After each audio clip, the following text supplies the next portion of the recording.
We often use sponges like Mr. Clean to clean our kitchen or our bathrooms or whatever, because by wiping, our sponges can absorb dirt or water that might be on our counter. Now, this is because sponges are what we call porous. So if I zoom in on a picture of a sponge just over here, what we can see is that these sponges are actually made up of all these tiny little holes, or pores, on the sponge's surface. So these sponges' holes are able to capture dirt and water and other things really, really easily. So this raises a question of why do sponges have to use such small holes, and is there any relationship between the size of the hole in our sponge and how well it absorbs dirt and water?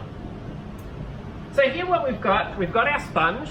We've also got another little model that's about the same size. Now our sponge has those tiny, tiny holes, but our model has holes that are much bigger. These are about 1 centimeter cubed, our holes.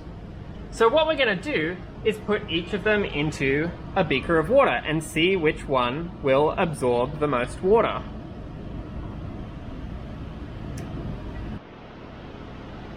So now we've let our sponge and our model sit here for a little bit. So we're now going to take them out and see which one has absorbed the most water. So we'll grab our sponge. Whoa. And we'll grab our model. So you can see here that the sponge with the tiny holes has actually soaked up almost like half of the water that we put in here, whereas our model with the big holes didn't soak up very much at all. So our research group thinks that sponges are pretty cool, and so much so that we've actually made our own special kind of sponge. So our special sponges, we can see some models over here. These are called metal organic frameworks, or Moths for short. This moth here is called Moth 5, and it is one of the first moths ever made. Now the pores, or the tiny holes in this moth, are around 1 nanometer in size. In other words, that's 1/60,000th the size of a human hair, so the holes in this moth are much, much smaller than the hairs on your head. Now, as we saw with the physical models, different moths have different shaped pores. Sometimes they're square pores, sometimes they're triagonal pores, sometimes they're hexagonal pores.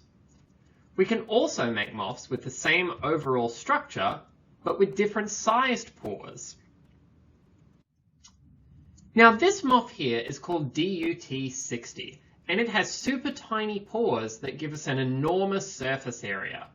In just 1 gram of DUT60, the surface area is a whole 7,800 meters squared. Now to put that in context, the area of Kyle Field here at Texas A&M is 5,400 meters squared, smaller than that of DUT60. So that means if we folded up Kyle Field, we could fit it inside less than 1 gram of our moth powder. So here we've got some 3D printed models that actually allow us to look at a few different moth structures. Now these models here, these are around 1 million times bigger than the actual moths. So you can see that the holes or the pores in our real moths are really, really, really tiny. So here we can see the inside of our moth are filled with all of these holes or channels that allow small molecules like air or water or chemical pollutants to get inside. And because of this, we can use moths for storing gases or removing nasty chemicals from the water. So different moths actually have a lot of different properties. So this one that you can see here, this one's called PCN222. And one of the things that's cool about this one is that we can actually use it to make a drug called artemisinin. And this is a drug that will help prevent malaria. Now this next one, it looks pretty similar, but if we look at the side, it looks a little bit different. Now this moth is called Moth 74, and it's really, really good at capturing carbon dioxide, which is one of our greenhouse gases. And so this is really great because it allows us to help take care of our planet while we're still relying on fossil fuels. And then lastly, this is one of our group's most famous moths. It's called PCN250. So it's a very stable structure, and we can use it to store methane, which is a major component of natural gas. And one of the things that we hope one day this moth can be used for is to help store methane in natural gas-powered cars, so we can store more fuel into the tank. So moths are obviously really promising materials that we hope can have a really great impact on the future.